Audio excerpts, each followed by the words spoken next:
ever experienced that you keep getting the same results again and again? You're attempting to do something and it is not working. And you try harder, you push, you make a bigger commitment, but it's still not working. You're still getting the same results. If you take the time to rewind and get curious, you can maybe find what you might be able to shift or change to get different results. If we want to get different results than the results that we're getting, we're going to need to do something differently.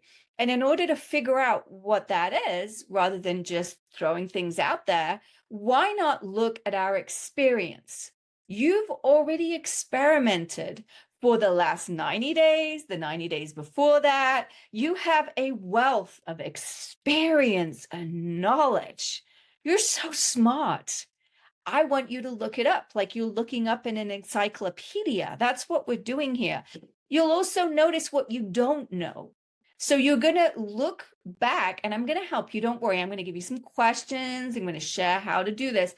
But in a nutshell, rewinding, what that is, it is your opportunity to go, what's working, what's not, and why, so you don't keep repeating the same thing again and again. Have you ever had a friend that just keeps getting into bad relationships, one after another? Hopefully it wasn't you, but you maybe have a friend who that happens to, and it's like same story, different face again and again. That's because they haven't changed. So they're going to keep repeating the same scenarios. They're going to keep attracting the same people. So instead of wasting time making the same mistakes, attracting the wrong type of clients, not communicating your message very well, or in the way that you have, if it wasn't working, instead of wasting time and money and energy on these things, you can choose differently after you've done a rewind. The other thing on the flip side of the coin is you have things that are working really well. Let's do more of that. Sometimes it's so funny because I'll be coaching someone and they'll say, I want to grow my business. And I'll go, great. Where are you finding customers right now? I'm finding them from referrals and from this. Okay, let's do more of that. Oh, that's a great idea. We're all so smart, but sometimes things go under our radar and it's just so obvious that we don't even notice. So another part of the rewind is what's working? What's working really well? Let's do more of that. Let's invest more resources into that. A lot of people who do advertising, for example, with Facebook are going to be doing this where they're looking at which ads are working best, which copy is working best, which times of day are they posting, which keywords or which hashtags, what images are working. They're going to look at what's working and they're going to literally put their money where their mouth is, and they're going to put more money into what's working instead of just putting more money into all the ads when some of them are not really performing very well.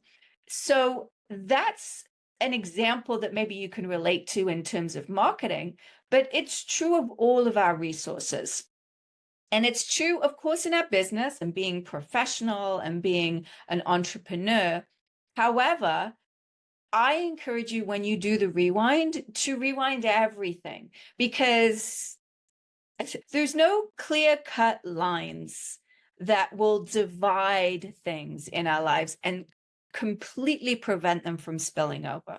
So whatever you're doing in your personal life that is maybe having a positive or a negative effect on you is going to spill over into your business life. You can't divide it. You can't build a wall and then make sure that nothing bleeds through.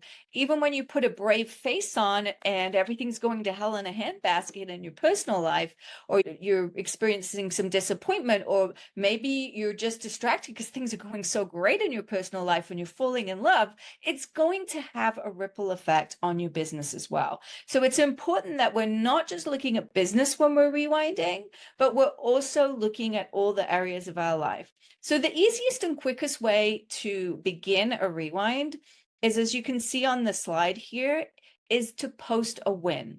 Let's get some energy of some wins from the last 90 days. And what I mean by a win, people really struggle with this because they just think a win has to be so massive.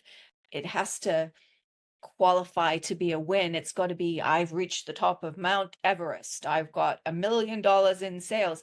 I want you to celebrate things that are smaller. I want you to have way too many wins than you could ever type up in this entire training right now.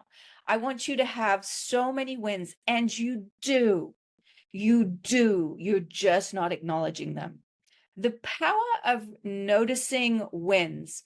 Wins are the things that you've accomplished, the maybe things that you've received. Maybe you've gotten some referrals or received customers, right? So wins can come to you and not be premeditated. They might also be that you have reached a milestone towards a bigger goal that you're doing.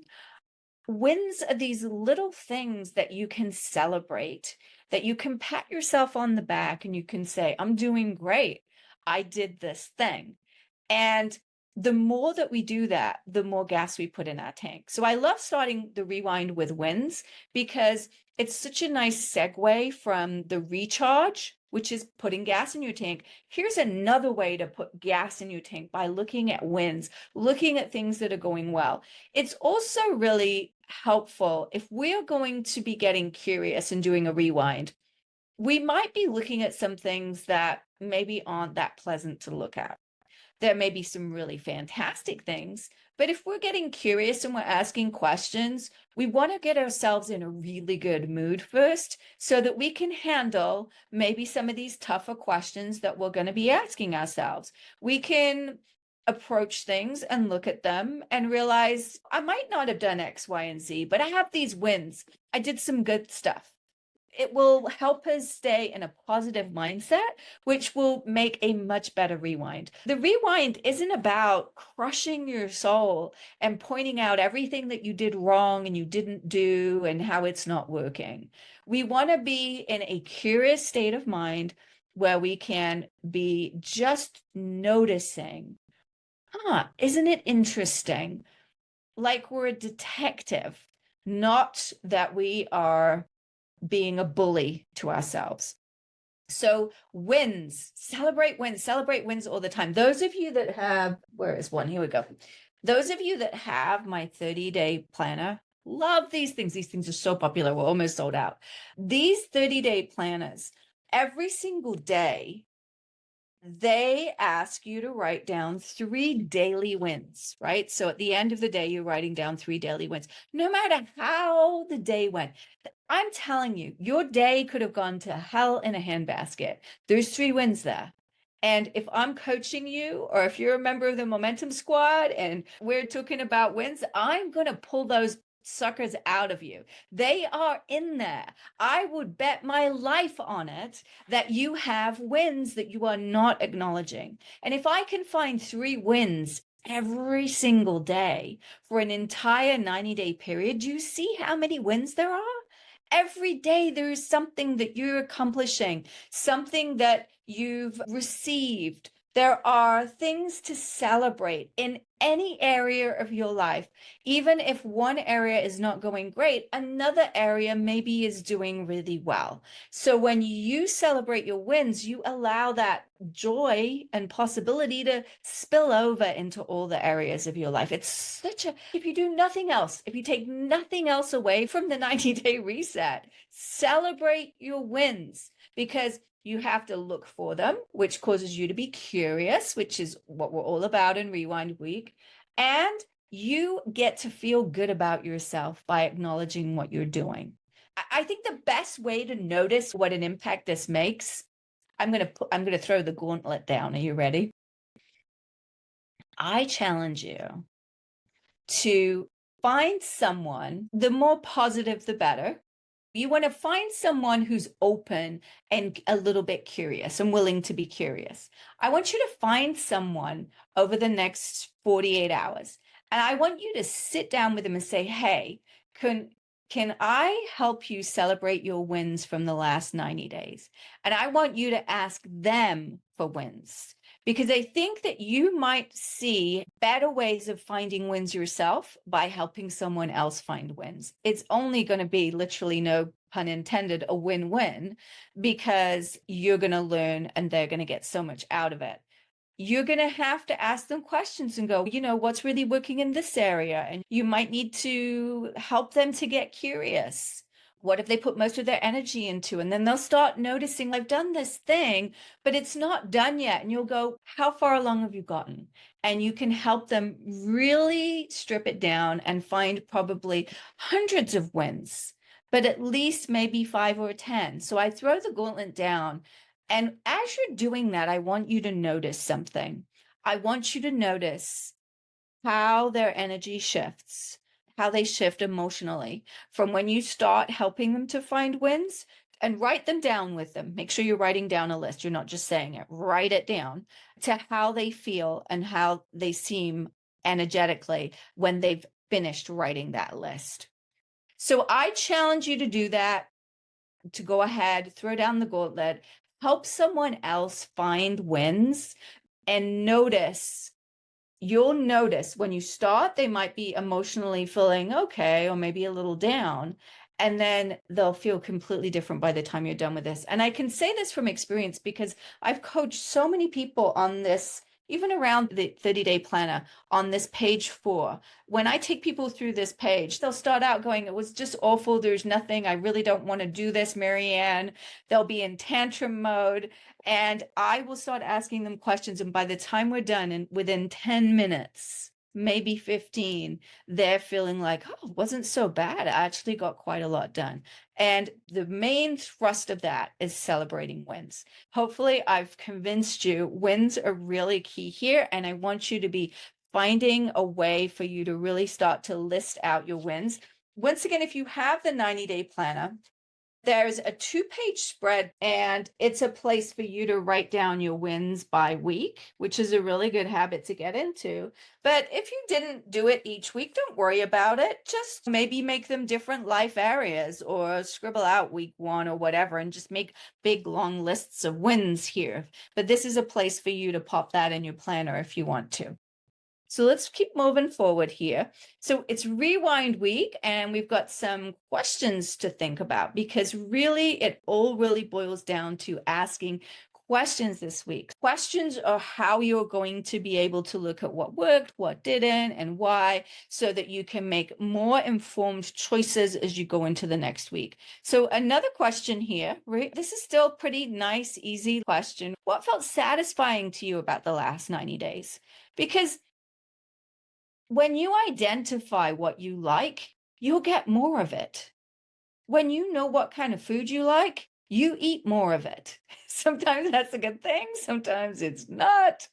You know how we all will just get obsessed with a certain thing for a little while? It could be food, it could be a certain binge watching something on TV, right? We can't go to an extreme, but just notice. What did you like? What felt satisfying in any area of your life? This is such a great question. And the other thing about asking questions about the last 90 days is that it forces you to pause, to think, and to remember what you did over the last 90 days.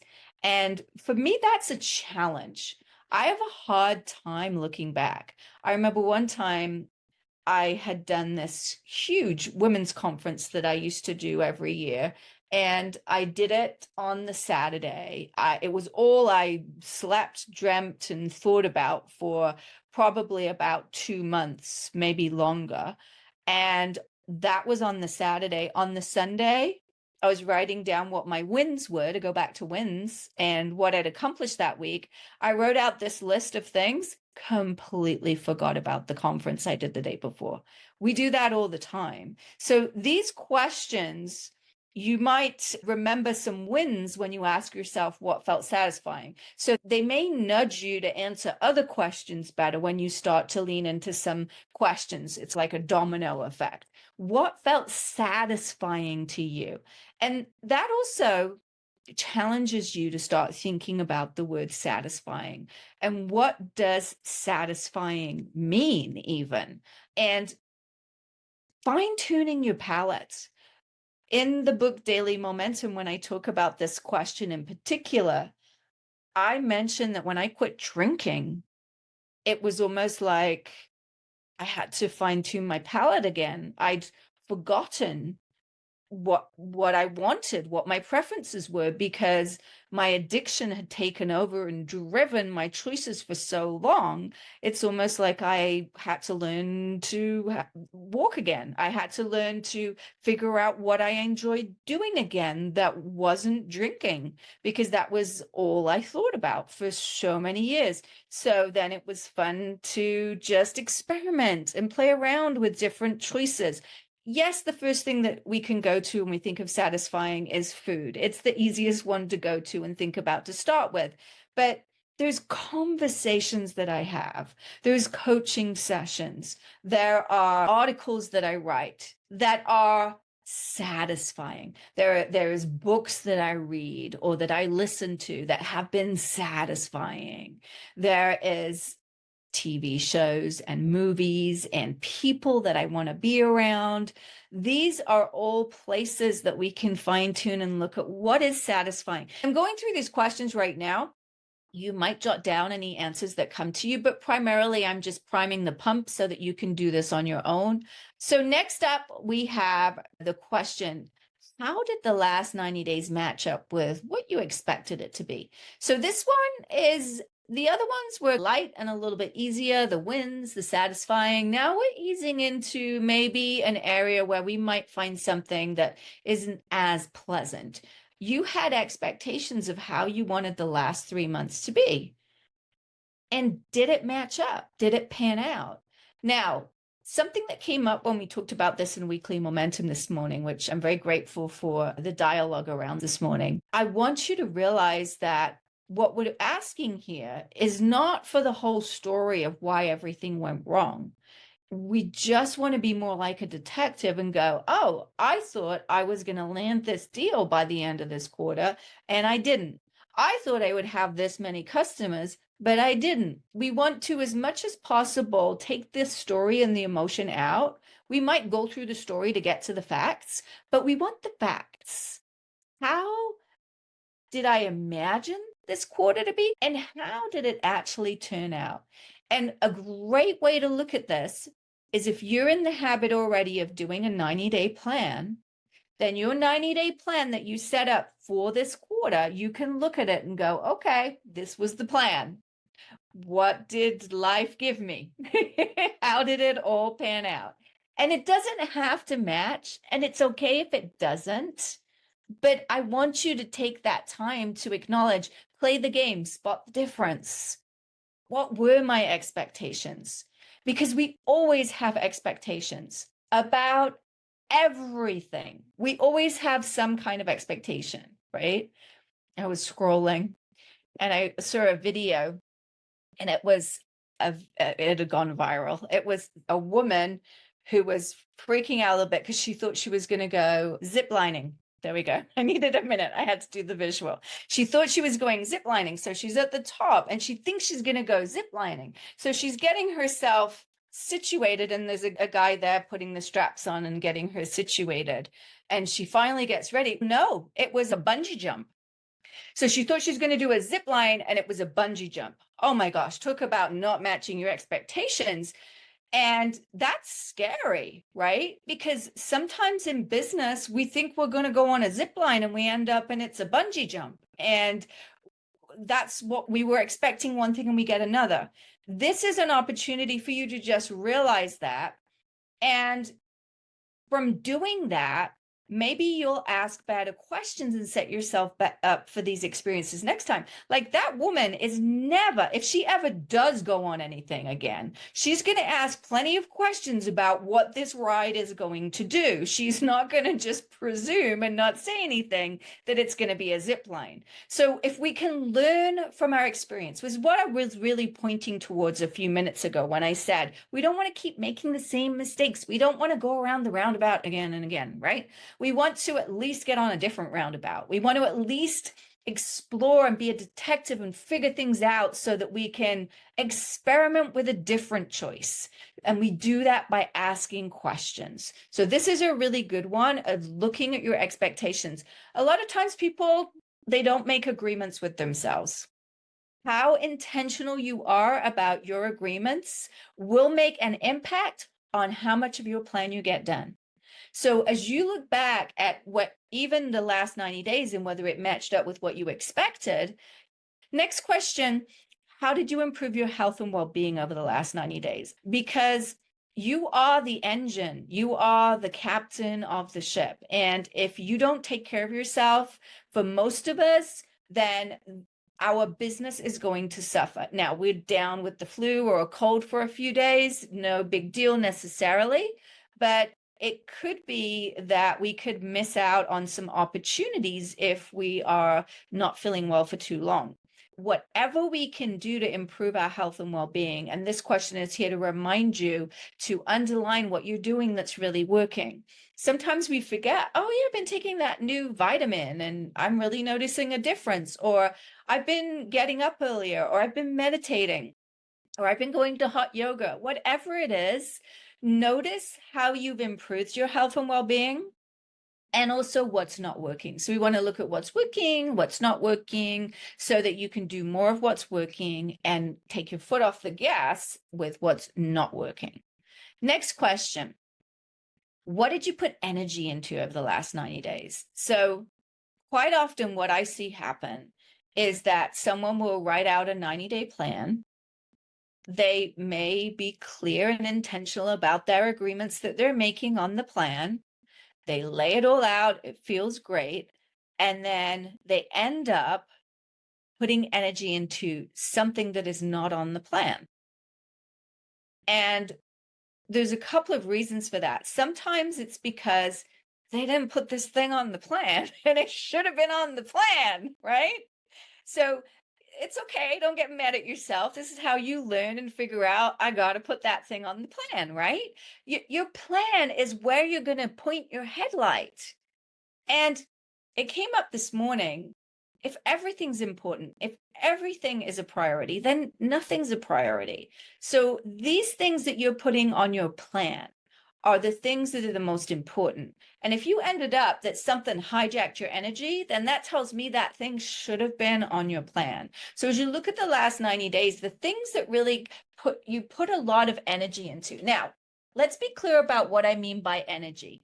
Energy could mean time. So it might mean that you put a lot of time into something, right?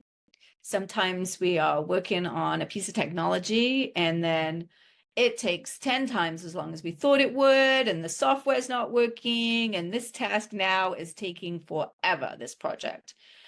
Or it might be energy. So maybe there's a customer that is particularly difficult, that has been having some challenges or has some requirements of things that you don't usually do. You're going above and beyond. And that customer is taking up a lot of energy, right? But you're not necessarily putting a lot of time into them, but you think about them all day. It bugs you, or you're getting curious and you're figuring out how you can help them more. It doesn't have to be a negative thing that they're on your mind, but someone or something can suck your energy like a vampire, even if you're not putting time into it. And of course, energy might mean that you're putting your resources, your money into something. So just notice, if you think over the last 90 days, what did you put your energy into? Where did it go? Because that is really, I think, your most valuable asset as an entrepreneur and a small business owner is your energy. If you can go back to the last question, really focus on your health and well-being, you have so many opportunities now. We have amazing technology. We have AI. We have ways that you can show up in the marketplace that challenges the bigger businesses, because you can spin on a dime, and these bigger companies can't do that. So you've got a lot at your disposal in terms of the things you can put your energy into. It's really key that you just notice where your energy is going. Okay, next up, who did you connect with? So as business owners, we might think, I sell pens or I sell widgets. I don't really, my business is about selling this object or this product. But even if that's the case, you are still in the business of people. You are still in the business of relationships. Relationships, connecting with other human beings is at the core of every single business. And I don't care if you've got a storefront and you are a faceless brand, there is some connection points which are really key, which are a part of your business. Customer service, of course, comes up as that's a piece of it. To connect with someone doesn't mean you have to be live in the same room with them. It could be a dialogue that happens via a chat bot or a chat, or it could be that it's via Zoom. And when I say connecting, I don't mean, hey, how's it going? Here's my business card, buy my stuff, right? When I say connecting, I mean connecting, like locking eyes, having something, a meaningful moment with someone. And that meaningful moment or connection for me can also come from listening to an audiobook, a recording of someone, maybe from decades ago. Isn't that crazy? But we can hear something. We can connect with someone else, another human being that's not even on the planet anymore, that has passed away. And that connection can then motivate and inspire us to take this other action, which ends up making us millions of dollars. So when I say, who did you connect with over the last 90 days? There's a lot of different ways and shapes and forms that you can be connecting with people. And it really is at the heart of your business. Then we have favorite moments. So this is another warm and fuzzy one.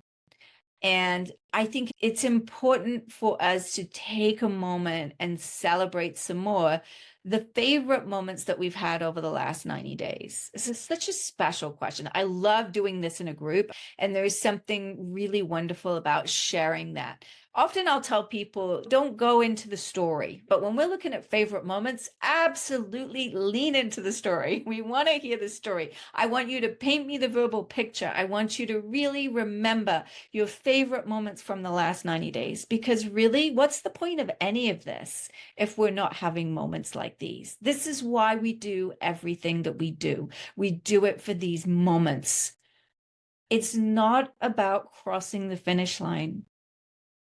It's about enjoying every step of the journey that we can. I am not willing to sacrifice my joy right now for some kind of perceived joy that I might have in the future. I'm not willing to do that anymore. I want to have the joy now. And maybe it's a smaller degree and a smaller degree, and then there's a big amount of joy that's in the future. I'm open to that, but I'm not willing to tangle myself up in knots, sit in a chair and be uncomfortable for hours because I just want to get something done. I'm not willing to sacrifice the joy. So those favorite moments are so important, and they'll help us remember what's important. And this will it's almost like all of these questions as you're asking them, it's like you're putting them all in a crock pot or a pressure cooker, and they're simmering away. And can you imagine the difference of what a plan created from this place is compared to okay, I'm just going to do my plan and not doing any of this? It's going to be radically different. It would be so fun to do an experiment and have somebody create a plan, then ask them all these questions, and then have them create a plan. It probably would be a different plan. Or if the same items are on the plan, there's going to be different activities, or they're going to go about it or measure it in a different way. They're going to understand what's truly important and what's working, and they're going to let some things go that they've been maybe holding on to. So often we feel like we have to keep doing something because we've already got skin in the game. I've already come this far along this path. I've already invested this much money in this employee or in this software. But really, the best choice is to cut it loose and to figure out something else. And the idea of that can feel daunting sometimes. But if we take the time to rewind, we can remind ourselves what's important, why this is the best choice, and we can then make a better plan as we move forward. So that's why this rewind is so important. So the reset, we've got the recharge, then the rewind, which we talked all about today, and then we've got this idea of creating a roadmap. So the roadmap, let's just take a quick look.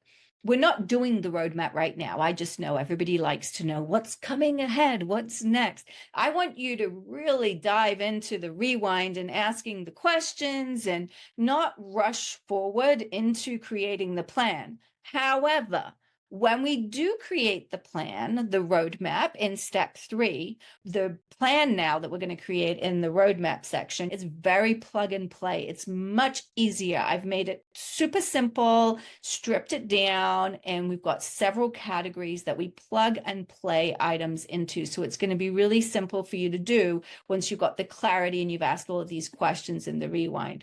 So this is about getting ready to soar in Q4. That's what we want to be doing right now. And rewinding, step 2, is so important in this process. It's going to be the difference between deciding to focus on one project or another, which could make the difference between whether or not we hit or even exceed our goals for this year, or we have to carry them over to next year. Really being intentional as you're setting up and doing this rewind and asking the questions. So the 90-day reset, we just kicked off. Rewind. I want you to spend, I hope, a week, if you're moving through this a little quicker, at least go through all of the questions, dedicate a day or an afternoon to getting really curious before you start putting any plan down on paper. And I will see you in roadmap, which is step 3,